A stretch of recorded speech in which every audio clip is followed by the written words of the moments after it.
बिस्मिल्लाहिर्रहमानिर्रहीम। अस्सलाम वालेकुम दोस्तों, मैं हूं साकिब ख़ान। दोस्तों एक इन्वर्टर आया था साज कंपनी का। इस इन्वर्टर का में मसला ये था कि ये IGBTs का शार्ट था। जब मैंने खोला तो IGBTs का बिल्कुल शार्ट था।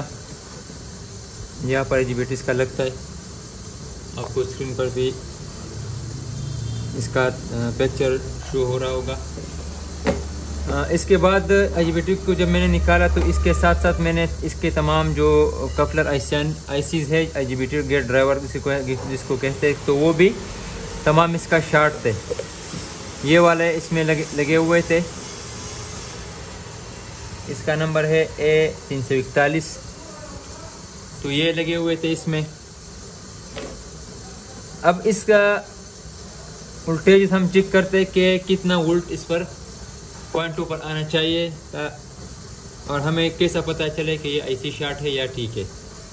तो मैं अब इसको सप्लाई देता हूँ। सबसे पहले इसको मैं 600 वोल्ट सप्लाई देता हूँ।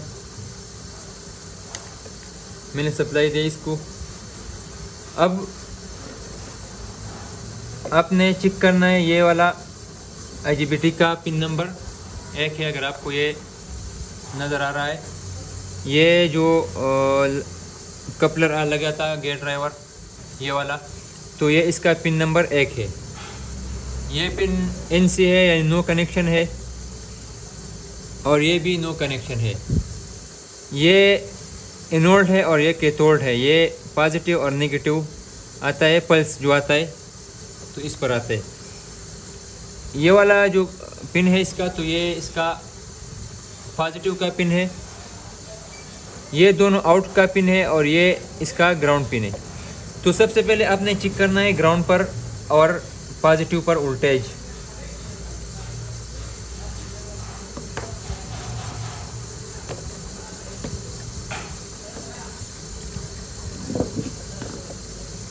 को नजर आ रहा है ग्राउंड पर और पॉजिटिव पर आपको वोल्टेज चेक करना है। यहाँ पर 25 वोल्ट आना चाहिए। 23 भी आ सकता है, 24 भी आ सकता है, 25 भी आ सकता है।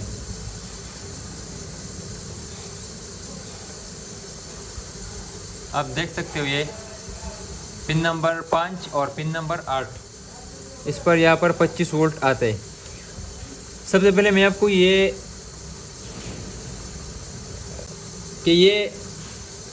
इस IC यानी गेट ड्राइवर का काम क्या है। इसमें जो 2 और 3 पिन है, 2 और 3 पिन जो है ये इसमें एक बल्ब लगता है। इसके अंदर एक LED बल्ब है, और यहाँ से ये वाला पिन, ये इसका जो पॉजिटिव पिन है, तो ये इस और इस तरफ में 2 ट्रांजिस्टर लगे हुए होते हैं, सीरीज में लगते हैं। ये इसका आउटपुट है, और इस ट्रांजिस्टर का जो गेट है तो वो इस LED से कंट्रोल होता है। तो जैसा ही ये LED ऑन होता है तो इस गेट को पल्स मिलता है, और ये ट्रांजिस्टर का पॉजिटिव वोल्टेज यहाँ से नेगेटिव के जानिब जाना शुरू कर देता है। तो इस आउट पर हमें वोल्टेज मिलता है, यहाँ पर पॉजिटिव वोल्टेज। ठीक है, तो यहाँ पर 25 वोल्ट आते हैं, ये आना चाहिए। अब यहाँ पर आपको वोल्टेज चेक करना होगा। यहाँ पर अब कोई वोल्टेज नहीं आ रहा, क्योंकि इन्वर्टर का जो बटन है वो ऑफ है। तो 2 और 3 पिन पर अब कोई वोल्टेज नहीं आ रहा। जैसा ही मैं इन्वर्टर को ऑन करता हूँ तो देख सकते हो आप, यहाँ पर AC में 3 वोल्ट आना चाहिए। AC में 3 वोल्ट यहाँ पर आना चाहिए। और जैसा ही आप यहाँ पर IC लगाते हो तो फिर यहाँ पर 1.5 वोल्ट आएगा। ठीक है, अब यहाँ पर 3.8 वोल्ट आते हैं। तमाम पिनों पर आपने 2 और 3 पिनों पर आपने वोल्ट चेक करना है। आन सूरत में यहाँ पर 3.8 वोल्ट आना चाहिए। अब देख ले,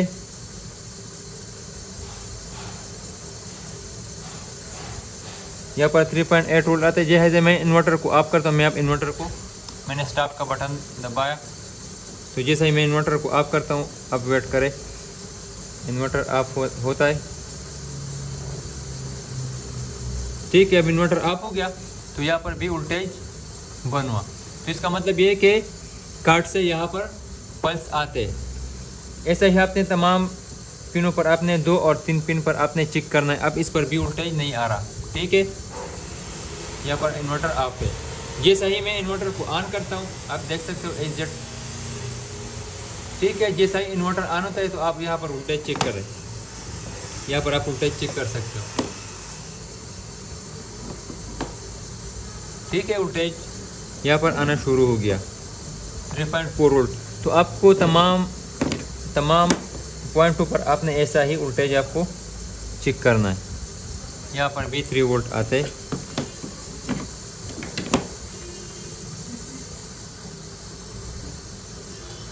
दो और 3 पिनों पर आपको तमाम पिनों पर आपने वोल्टेज चेक करना है।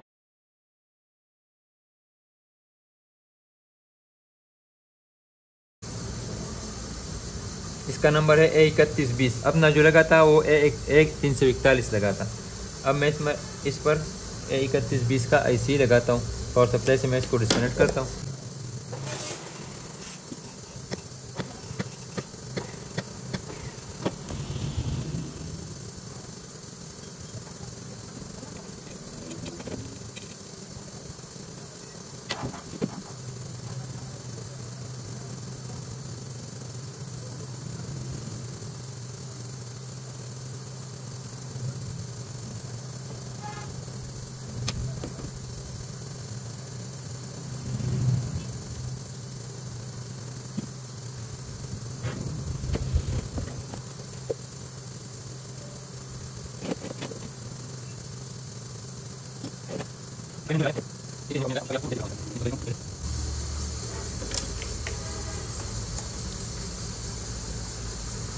जी दिए मैंने।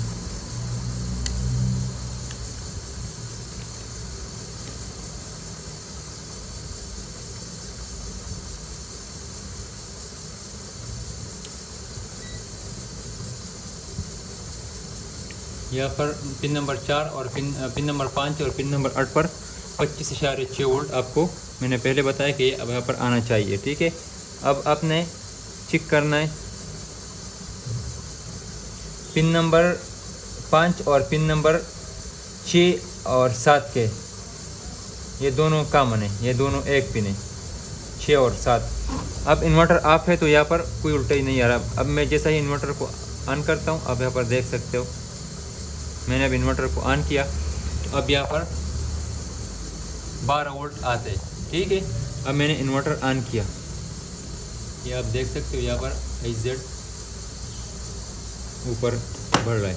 यहाँ पर अब आते 12.5 वोल्ट ये DC में। अब आपको AC में भी चेक करता हूँ, AC में भी ये तकरीबन 8.3 वोल्ट आते। जैसा ही मैं इन्वर्टर को ऑफ करता हूँ, मैं अपने इन्वर्टर को मैं ऑफ करता हूँ, यहाँ पर अगर आप देख सकते हो तो यहाँ ऑफ हो गया। जैसे इन्वर्टर ऑफ हो गया तो यहाँ पर वोल्टेज बिल्कुल ख़त्म हो गया। तो इसका मतलब ये हुआ कि ये जो कपलर है तो ये अपना काम अब ठीक तरह कर रहा है। अब बाकी कपलर भी हम लगाते हैं, तमाम कपलर हम लगाते, फिर इन्वर्टर में IGBT लगाते हैं। IGBT तो ICs मैंने तमाम जो गेयर ड्राइवर थे IC वो मैंने तमाम लगा लिए। अब हम तमामों को चेक करते हैं कि वोल्टेज कितने आते सब पर।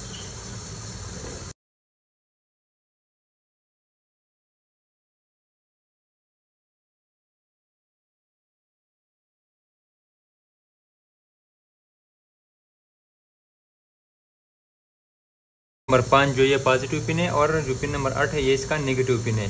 तो पहले ये था कि पॉजिटिव पिन नंबर 5 और आउट जो पिन है पिन नंबर 6 और 7 के साथ, इसके साथ यहाँ पर हमें वोल्टेज शो कर रहा था 25 वोल्ट, यानी ग्राउंड और जो पॉजिटिव पिन है पिन नंबर 5 तो ये बिल्कुल शॉर्ट थे।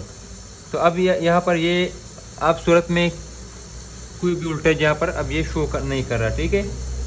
ये भी मैं आपको चेक करवाता हूँ, यहाँ पर भी कोई वोल्टेज शो नहीं कर रहा, यहाँ पर भी कोई वोल्टेज शो नहीं कर रहा और यहाँ पर भी ये कोई वोल्टेज शो नहीं कर रहा। अब ये आप हालत में, अब जैसे ही मैं इन्वर्टर को ऑन करता हूँ, ये आप देख सकते हो ये वाला, अब मैंने इन्वर्टर ऑन किया, ठीक है, हर्ट्ज से बढ़ना शुरू हो गया। तो अब हम यहाँ पर वोल्टेज चेक करते हैं। पिन नंबर 5 पॉजिटिव, और इस पिन पर यहाँ पर आप वोल्टेज चेक कर सकते हो। ईसी में यहाँ पर 8.5 वोल्ट आता है ईसी में, यहाँ पर भी 8.5 वोल्ट आते, यहाँ पर भी आप चेक कर सकते हो। यहाँ पर भी 7.2, ठीक है, ये भी यहाँ पर भी 8.5 वोल्ट 9 तक यानी 10 तक वोल्ट, और यहाँ पर भी 10 वोल्ट आते, ठीक है। तो तमाम गेटों का जो वोल्टेज है ये तमाम ठीक हो गया। सबसे पहले ये वोल्टेज आपको ठीक करना है, इसके बाद आपको आईजीबीटी लगाना है, ठीक है। तो ये तमाम वोल्टेज जो ये सब ठीक हो गया। अब इसके बाद आप आईजीबीटी लगा सकते हो इसमें। और ख्याल ये भी रहे कि यहाँ पर ये जो छोटे छोटे रजिस्टर लगते हैं, तो यहाँ पर 30 ओम का रजिस्टर लगते हैं जो कि गेट ड्राइव कर गेट पर लगते हैं, गेट ड्राइव करने के लिए। तो इस रजिस्टरों का ख्याल जो है वो लाजिमन रखे। ये रजिस्टर बहुत ज़्यादा ख़राब होते हैं, तो इस रजिस्टर को लाजिम चेक करें। अब इस इन्वर्टर में भी ये रजिस्टर ख़राब है, तो इसको भी मैं चेंज करता हूँ तमाम रजिस्टरों को, और फिर इसके बाद हम यहाँ पर इसका जो आईजीबीटी ये लगाते हैं।